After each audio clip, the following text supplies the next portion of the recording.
Welcome to the deep dive.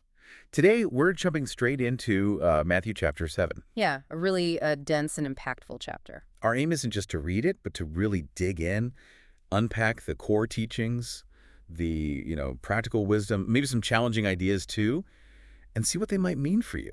Absolutely. It covers so much ground, doesn't it? From how we treat others to spotting truth, asking for help, and even the foundations we build our lives on. It all connects. Okay, so let's start right at the beginning. The first big thing is about judgment. It says, pretty bluntly, do not judge, or you too will be judged. Right, and it immediately gives the reason, the sort of mechanism behind it. For in the same way you judge others, you will be judged. And with the measure you use, it will be measured to you. So it's reciprocal, whatever standard you put out there. It comes back to you. It's like a mirror, or that boomerang idea you mentioned earlier. How you measure others is how you'll be measured. Then it uses this image that is just unforgettable. It asks, why do you look at the speck of sawdust in your brother's eye and pay no attention to the plank in your own eye? Oh, that's powerful, isn't it? The sheer difference in scale, a tiny speck versus a huge plank. It's visually arresting. And it highlights hypocrisy so clearly. Like, how can you even see the speck properly, let alone offer to help remove it, when you've got this massive beam sticking out of your own eye? Exactly. It calls it out directly. You hypocrite. It's quite strong language. First, take the plank out of your own eye, and then you will see clearly to remove the speck from your brother's eye. So the instruction isn't never help or never notice a flaw. It's about the order of operations. Yeah, self-examination comes first. All right. Rigorously. You have to deal with your own big stuff, your own biases, your own blind spots, before you can have any clarity about someone else's smaller issues. It really forces you to pause, doesn't it, before jumping to criticize or fix someone else. You have to ask, what's my plank here? What's the big thing I might be ignoring in myself? That changes the whole dynamic. Okay, so building on that idea of navigating things carefully, the chapter shifts a bit to talk about wisdom in sharing valuable things. There's that very stark image. Ah, yes. Do not give dogs what is sacred. Do not throw your pearls to pigs. What's that really getting at? It sounds harsh. Well, it's less about insulting animals and more about recognizing value and maybe receptivity. Sacred things, deep truths, even just your valuable time and energy. Your pearls. Exactly. Don't offer them where they won't be appreciated, or worse, where they'll be actively disrespected or turned against you. The text says they might trample them under their feet and then turn and tear you to pieces. So it's a call for discernment, knowing your audience, kind of. I think so. Wise discernment about where and with whom you share things that are deeply important or valuable. Protect what's precious. And that need for discernment seems to lead right into the next warning, which is about false prophets. Yes, watch out for false prophets, because the danger is they don't look dangerous. Right. It says they come in sheep's clothing. But inwardly, they are ferocious wolves. Yeah. The disguise is the point. They look harmless, maybe even appealing or righteous. So if they look like sheep, how on earth are you supposed to tell? Well, the text gives a very practical, almost agricultural test. By their fruit, you will recognize them. By their fruit. What does that mean in practice? It uses those examples, right? Do people pick grapes from thorn bushes or figs from thistles? No, obviously not. Grapes grow on vines, figs on fig trees. Exactly. The nature of the tree determines the type of fruit it produces consistently. So look at the consistent results, the actions, the outcomes of someone's life or teaching. That's the fruit. Not just what they say or how they appear. Precisely. Appearances can be deceiving sheep's clothing, remember, but the fruit doesn't lie over time. Every good tree bears good fruit, but a bad tree bears bad fruit. Seems pretty black and white there. A good tree cannot bear bad fruit, and the bad tree cannot bear good fruit. It presents it as a fundamental principle of reality. The outward actions consistently reveal the inner nature. And there's a consequence attached too, isn't there? Every tree that does not bear good fruit is cut down and thrown into the fire. Yeah, it underlines the seriousness of it. Fruitfulness, understood as genuinely good actions and outcomes, matters, and it circles back. Thus, by their fruit, you will recognize them. That's the key takeaway for discernment. So for us listening now, how do we apply that in a world full of noise and claims? It means shifting your focus. Look past the packaging, the rhetoric, the promises. What are the actual consistent results? What's the fruit being produced in someone's life or by an organization or an idea? That's your reliability test. Okay, that's about discerning others. Then the chapter pivots towards our own needs and how we get them met. It offers this really open invitation. The ask, seek, knock passage. Yeah, it's incredibly reassuring. Ask and it will be given to you. Seek and you will find. Knock and the door will be open to you. And it stresses that this isn't for a select few. It says, "For everyone who asks receives, he who seeks finds, and to him who knocks, the door will be opened." It presents it as a reliable principle. Action, asking, seeking, knocking leads to a response. Then it uses that very human analogy about parents. Right. Which of you, if his son asks for bread, will give him a stone? Or, if he asks for a fish, we'll give him a snake. The implied answer is, of course not. No decent parent would do that. Even, as the text puts it, imperfect humans.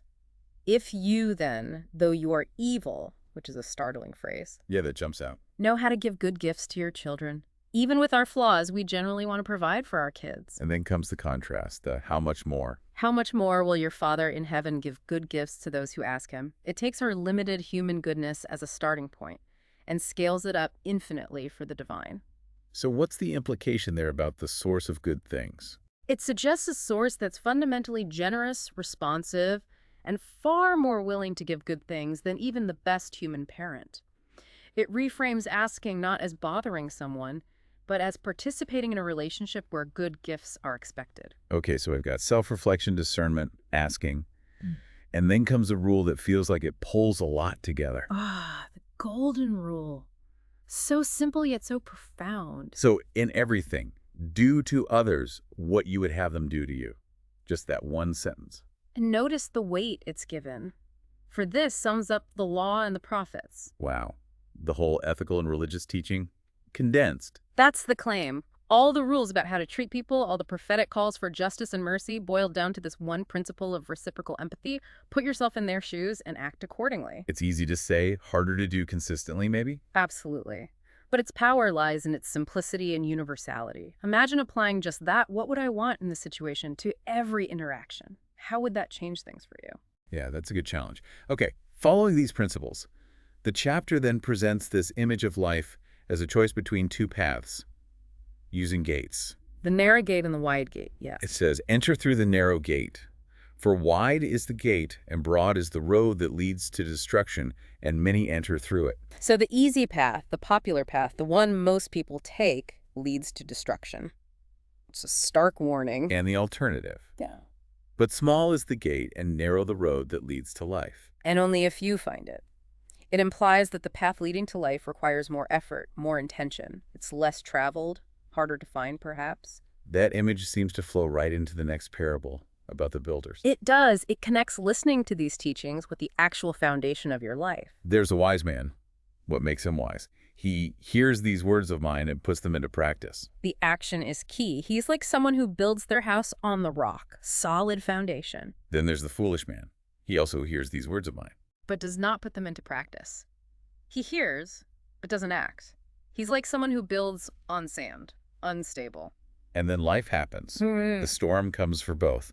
The rain came down, the streams rose, and the winds blew and beat against that house. Right. The storms of life, challenges, crises, difficulties, they hit everyone, regardless of their foundation. The storm itself doesn't discriminate. But the outcome is totally different. The wise builder's house. It stands firm.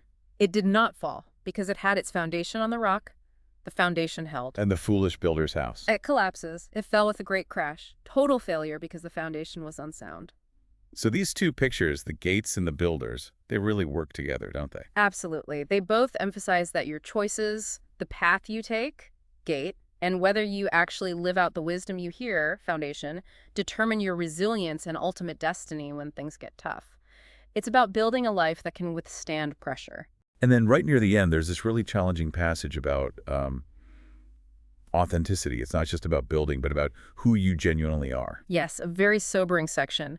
Not everyone who says to me, "Lord, Lord," will enter the kingdom of heaven. Just saying the right words isn't enough. Not at all. It goes on to say the qualification is only he who does the will of my Father who is in heaven.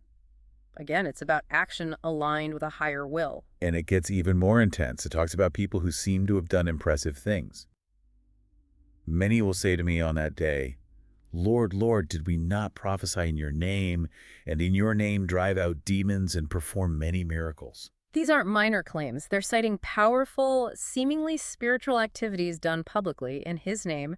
You'd think they'd be first in line. But the response is shocking. Utterly. Then I will tell them plainly, I never knew you. Away from me, you I evildoers. never knew you, despite all the works they listed. It draws this incredibly sharp line between outward performance, even miraculous performance, and genuine inner reality or relationship.